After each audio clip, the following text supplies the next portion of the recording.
Professor Kazanas, it's a great honor for people in India to have a Vedic scholar like you to be amidst us. We are very proud of the contributions you have made to Vedic studies and researches. So we would like to take this opportunity to learn from you on our own traditions and heritage. So I will have a few questions to ask. Feel free to elaborate on them as you feel appropriate. Okay. The first question I have, you mentioned in one of your lectures, the axis of Vedic culture is self-realization, Atma Jnana, Aham Brahmasmi, Sarva Bhutescha Atmanam. Apart from the emphasis on ethical behavior, what is the significance of yajna in the Rig Veda? Well, first of all, I should say that I'm very glad to be here. I regard India as my second mother country. And of course, I love the Vedic tradition, starting with the Rig Veda. Now, the yajna in the Rig Veda, as always,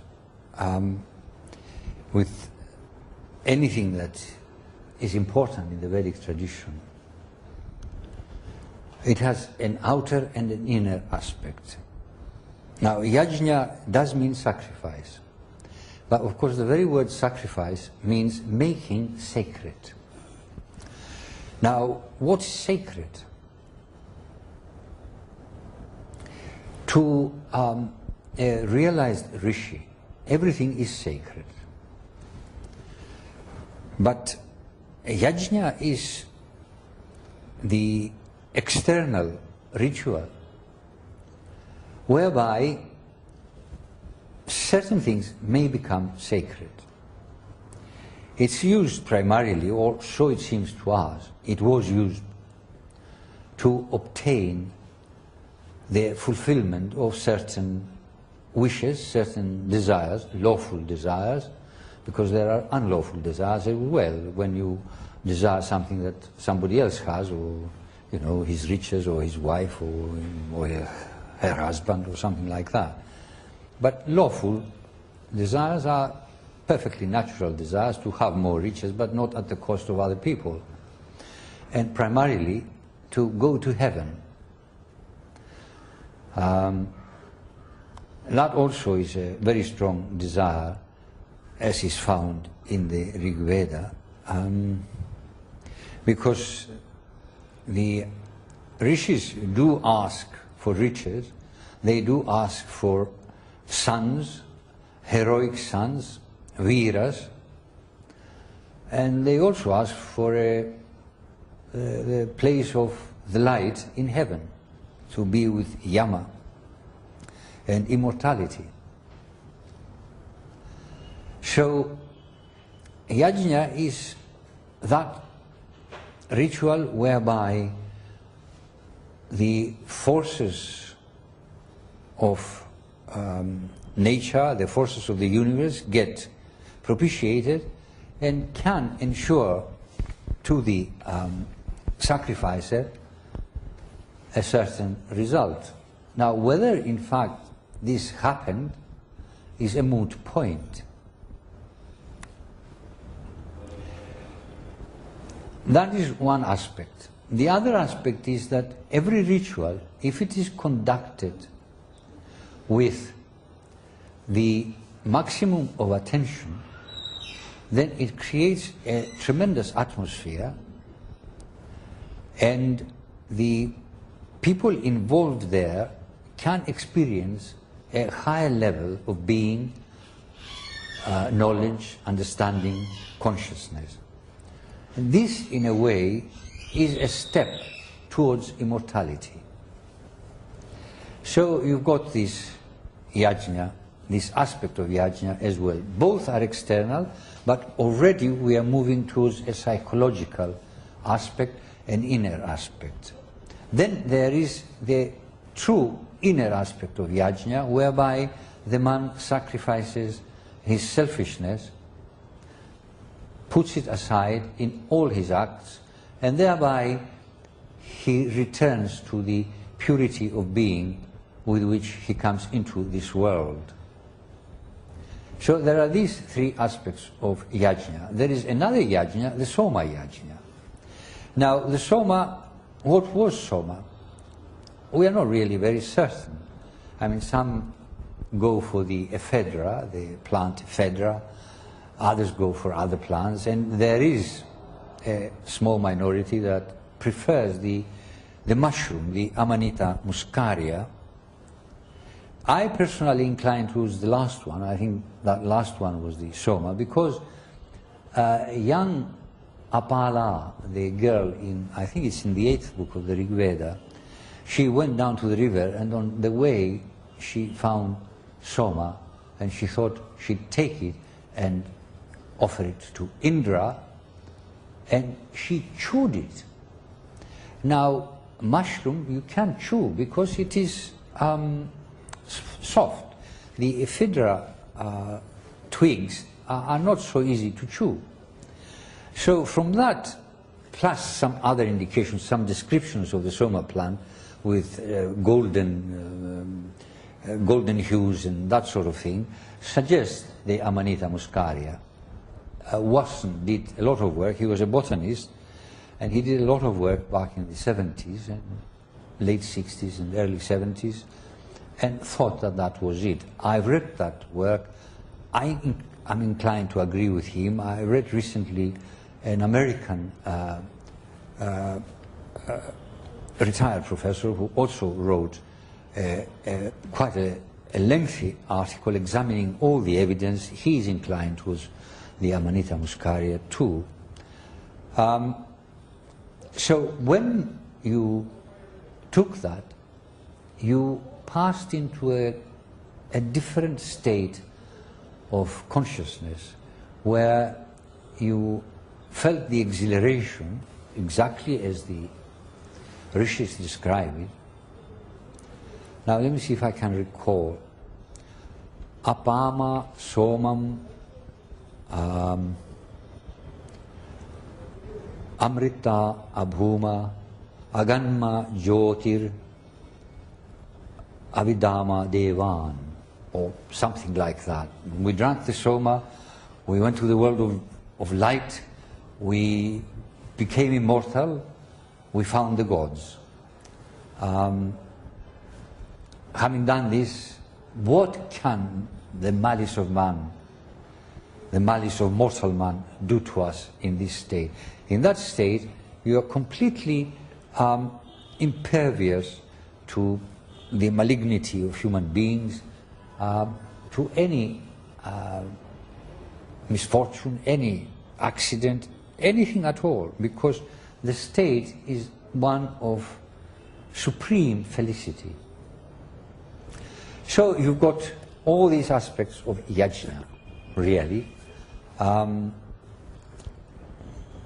they all help towards the end of reaching a higher state of consciousness and being close to the gods and immortality. Thank you, Professor. Next question. How do you explain the development of the Veda into 4 samhitas? Rig Veda, Yajurveda, Samaveda, and Atharvaveda. Yes. Well, it is said that originally, I mean, even the Vedas themselves say it, originally there was one.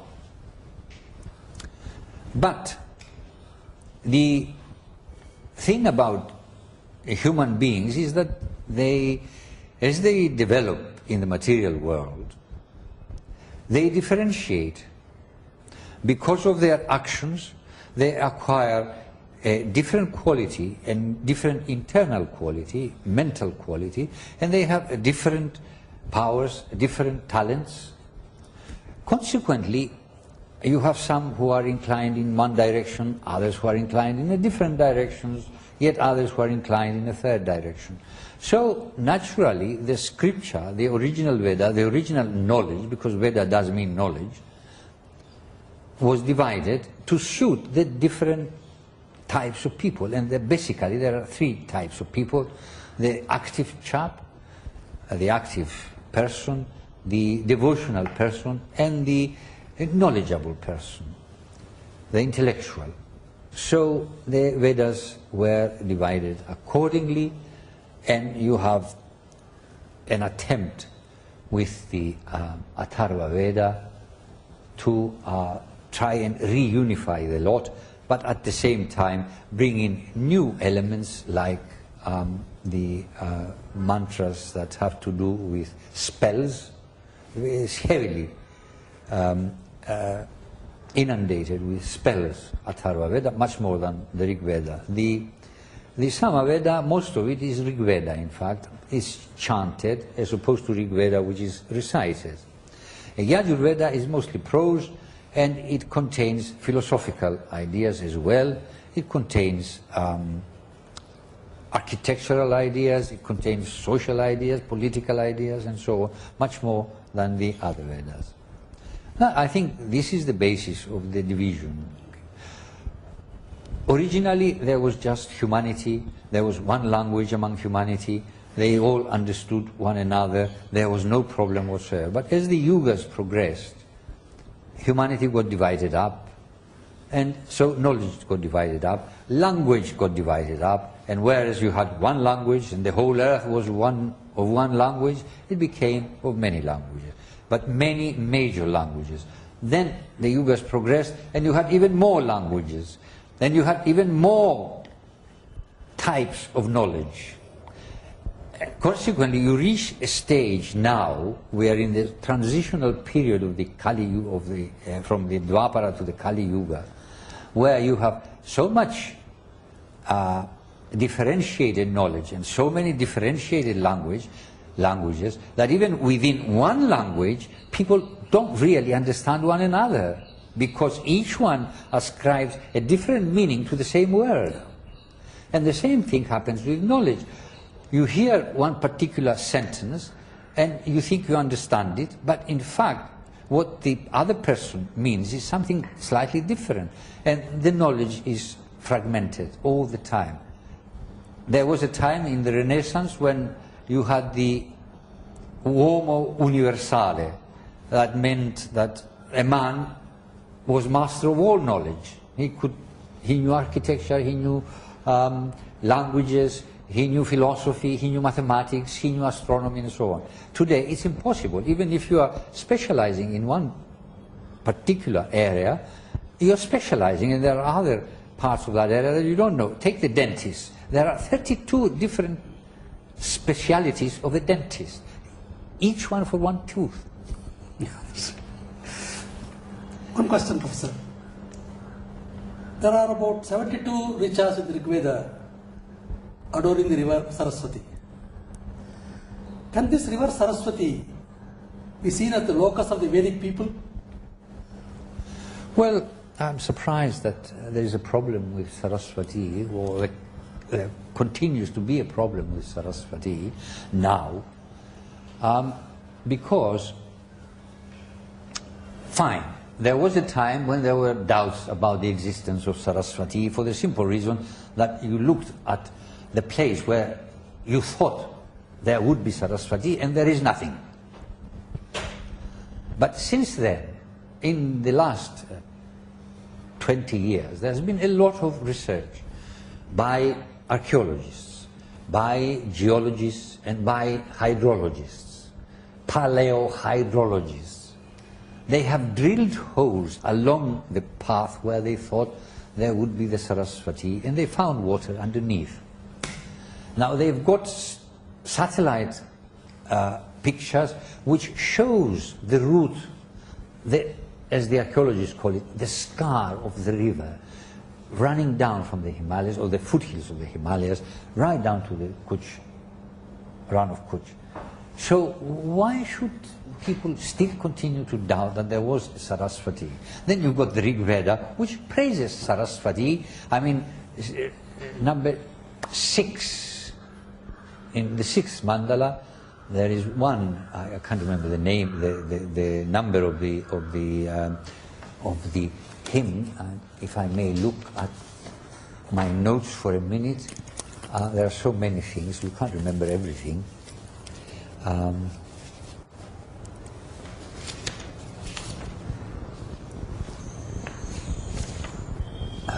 Where is it? There's hymn 61. In the 6th mandala of the Rig Veda, hymn 61 describes an actual river flowing down, roaring away, expanding and rushing along. I mean, it's not a fantastic river, it's not an imaginary river, and it's certainly not the goddess Saraswati, because it's water flowing. You could say it's the water of knowledge, but it isn't. It's waves and gushes along and flows along, and it nourishes people on the banks. So it is a river, and it's not just one reference. I mean, this is a full hymn. But in the 10th mandala, as you know, the Nadi Stuti, I mean, Saraswati comes at its own place. They start with Ganga and moving westwards, and then there is Saraswati, and then there is the Sindhu. So there was a river Saraswati there. And in fact, the Avestan people remember Harahvaiti being somewhere near Harahvaiti, as well as Hapta Hindu. So yes, there was a Saraswati first. Second, was the Indus Saraswati civilization there? Of course it was. The Vedic people were there because they're praising it all the time. So there can't be any doubt about it. I mean, I can't understand. This is just pure pedantry, nothing else. You can't wish away Bhumi Satyam, ground truth. Yeah, yeah. Professor, if Rig Veda is already so expressive of thought, a number of years should have preceded the formation and development of the Vedic language, because it already comes to us in the Samhita form in a very developed state. Has any work been done to search for the roots of this language? That's a very good question. Yes, a lot of research is being done, but it's in the wrong direction. The Indo-European proto-language. Now, Western scholars have expended a hell of a lot of money, time and effort trying to create this proto-Indo-European from which the Vedic language is supposed to derive. But it's all, as far as I'm concerned, it's all utterly wrong. There may be some fragments that are correct. I wouldn't deny that, and certainly certain conclusions that they have arrived at are correct. There's no doubt about that in my mind. But the whole superstructure of the Proto-Indo-European is, I find, totally wrong. And in any case, you cannot test it. How can you test it? There are no written texts in Proto-Indo-European, so you can't test it. So all this research is really, as far as I'm concerned, up the gum tree.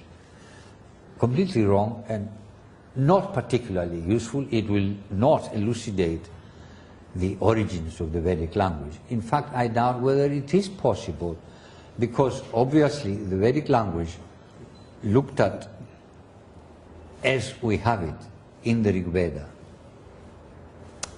it already suggests that there were very closely related dialects, but nonetheless dialects. How do we know that? Well, they talk about, first of all, former rishis, ancient rishis, they talk about middle rishis, and they talk about nutana, present rishis. Fine. So you've got this thing. Now obviously some hymns are written in one area, other hymns are written in another area. Then the language itself. I'll give you two examples. The dual. The dual means two. Two hands, two eyes, two ears, two nostrils, 2 feet. Two of anything. Now the dual, the masculine dual, in the nominative, if you take the 2 Ashwins, the 2 horse gods, Ashwins, they are Ashwina. But elsewhere they are Ashvinau. Gradually Ashvina goes out of use, and after the Rig Veda you only have Ashvinau. And the masculine nominative and accusative dual is Au. That's one example. Devas. Deva, Devas plural. Nominative plural. But it's also Devasas. Devasas seems to be older, seems to belong to another area or another period, and gradually, as the Rig Veda finishes, the Devasas, the Asas ending stops, and afterwards, throughout the classical period, you only have Devas. So there are these differences. Some take, for instance, Sharma is a neuter. In the plural, in the nominative, it is, as we know, Sharmani, like Karmani, like Namani, or names, and so on. But you also have a plural in A, Sharma, Karma, Nama. Now these have finished, and you are left with Sharmani. But in some hymns, you will find the plural Sharm unchanged, just like the nominative. So this suggests that there were different usages. Now different usages suggest either in the same area one class of people used one particular type of speech and another a different type of speech, or you have different areas with different habits of speech. If the language of the Rig Veda, because we are trying to get to the possibility of getting to the roots, if the language of the Rig Veda was an indigenous evolution, what work needs to be done to understand the relationship of the Vedic with the Indian languages? I am asking this question because the Saraswati Indus civilization has brought out this fact that there is a continuity of culture. Even though the river dried up, the culture didn't die up, it continued. So on the same path of reasoning, is there a possibility of relating the Indian languages of the historical periods and of today with the Vedic? Well, there certainly is, yes. I mean, most of the northern languages, Marathi, Gujarati, Punjabi, Bengali, Hindi, can be related directly to Vedic. But, and here is a very big but, I mean, we have got Vedic because we have the Rig Veda, Atharva Veda, and so on. But it is very doubtful whether, you know, the lower class people who did not belong to the priesthood or even the Kshatriyas would know Vedic. So there must have been, at the time of the Vedic culture and the time that the Rig Veda was being composed and the hymns and all the rest of it, there must have been some Prakrita languages as well. Now, not only Prakrita languages, but also other people with other languages, not related directly to the Vedic language. I mean, as some people have said, it was a linguistic area, Sprachbund. And there's nothing impossible about it. We find words in the Rig Veda that we don't know where they come from. They don't seem particularly Indo-Aryan, and they don't seem particularly Indo-European. I mean, the word for camel, Ushtra, there was no camels in Europe. Camels went to Europe during the Roman Empire. There were no camels in the early books of the Rig Veda. A camel appears in the 8th book. Now, the 8th book is significantly one of the oldest books. Although it's number 8, in fact, it's one of the one of the youngest books, not oldest, one of the latest books. And you have Ushtra. Well, the word Ushtra must have come with the camel, because it's not Indo-Aryan word. It comes from where? Ush means heat, and light, as Ushas. Well, what is there heat or light about the camel? There's nothing. So, and tra, the termination tra, means an instrument for doing something, you know, like mantra, an instrument for thinking. But Ushtra is an instrument for what? For heating. It doesn't make sense. So it must have come from some other language, and it did come from somewhere Central Asia. There are other words like that. There are Lubotsky recently in the last 10 years or so, did a research and gathered some 20 words of this nature that cannot definitely be related to the Vedic language. So there was a Sprachbund, and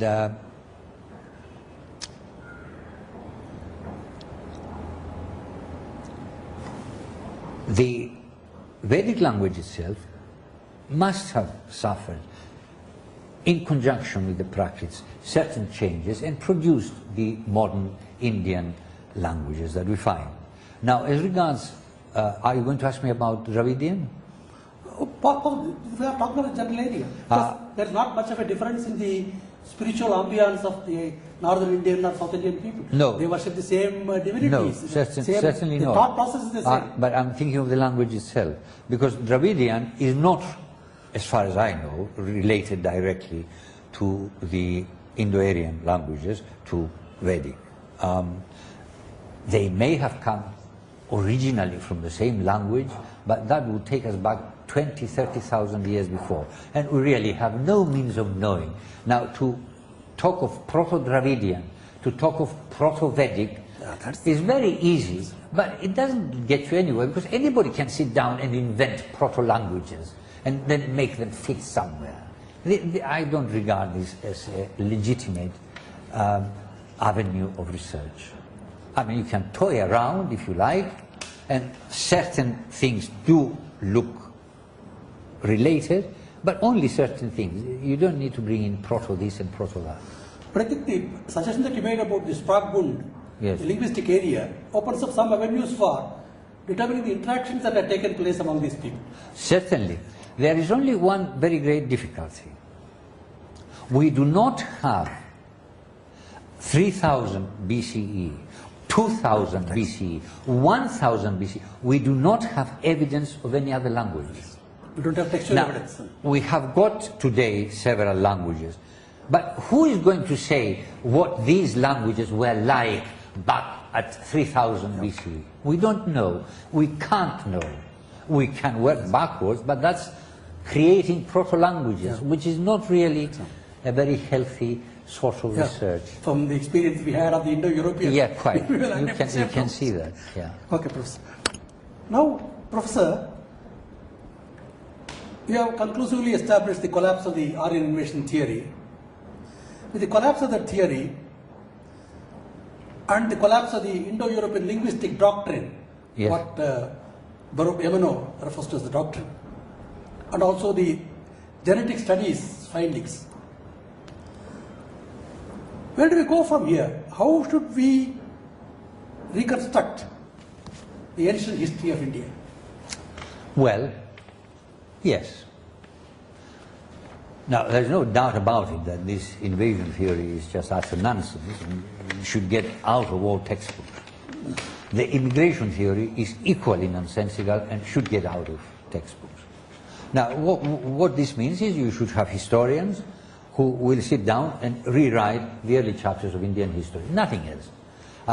We have got a project going with Aditya Prakashan, the publishers in Delhi, to produce a series of booklets, not big thick books, but booklets that parents can buy to teach to their children themselves, if they're interested. And really, you need about 5 or 6 to cover these early periods. But there is one difficulty. It's a difficulty that you have today also. Having postulated that the Rig Veda is, to follow the old mainstream view, that the Rig Veda is from 1200, and you get down to Atharva Veda and so on, Yajur Veda and the sutras and so on, you are still left with big question marks. When did the Mahabharata war take place? When was the Mahabharata as an epic begun? Because it started as cycle songs, then gradually these were joined, to them were joined other stories, and you have the epic round about 200 BCE, up to about 200 CE. Okay, but how did it start? Well, we will never know. There is not sufficient evidence.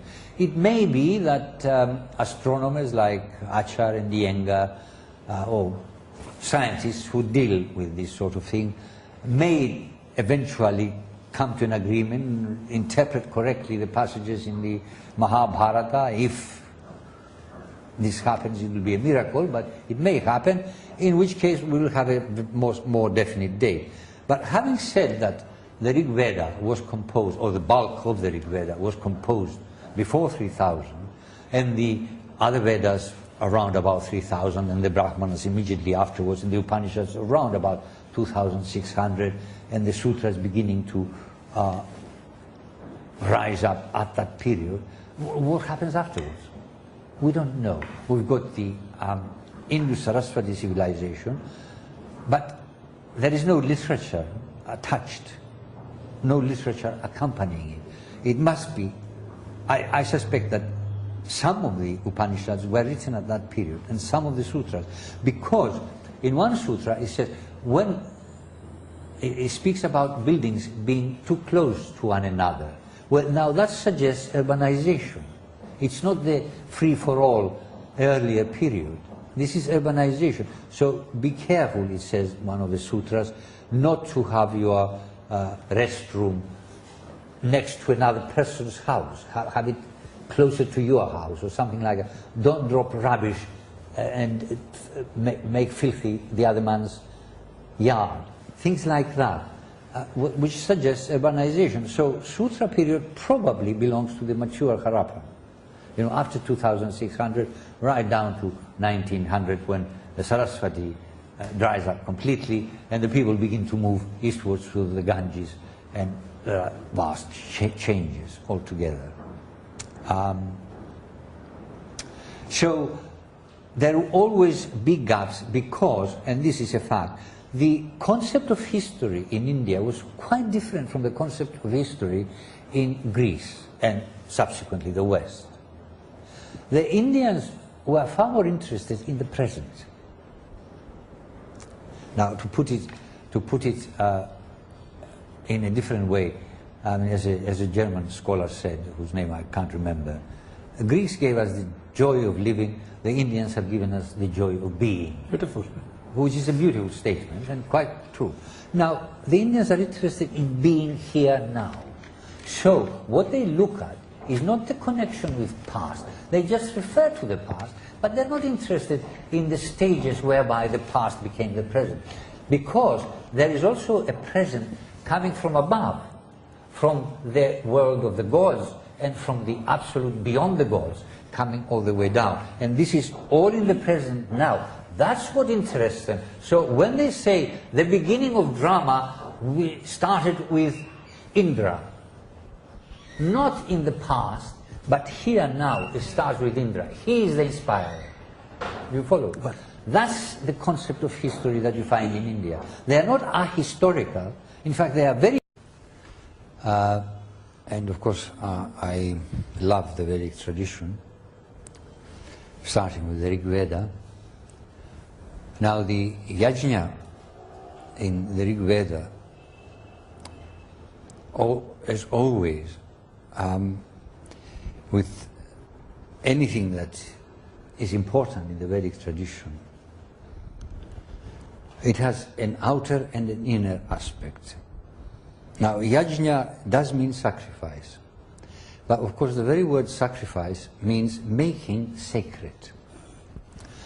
Now, what's sacred? To a realized rishi, everything is sacred. But yajna is the external ritual whereby certain things may become sacred. It's used primarily, or so it seems to us, it was used to obtain the fulfillment of certain wishes, certain desires, lawful desires. because there are unlawful desires as well. When you desire something that somebody else has, or you know, his riches, or his wife, or her husband, or something like that. But lawful desires are perfectly natural desires to have more riches, but not at the cost of other people. And primarily to go to heaven. That also is a very strong desire, as is found in the Rig Veda,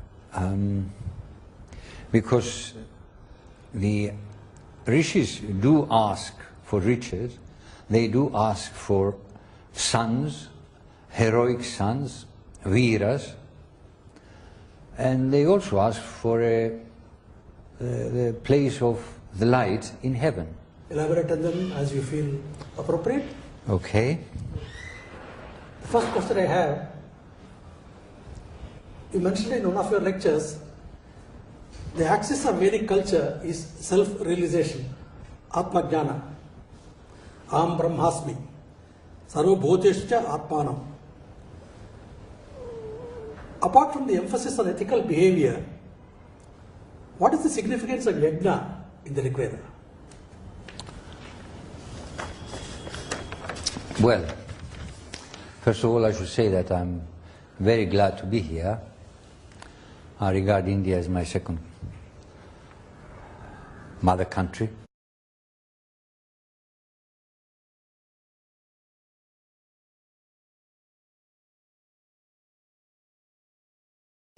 Professor Kazanas, it's a great honor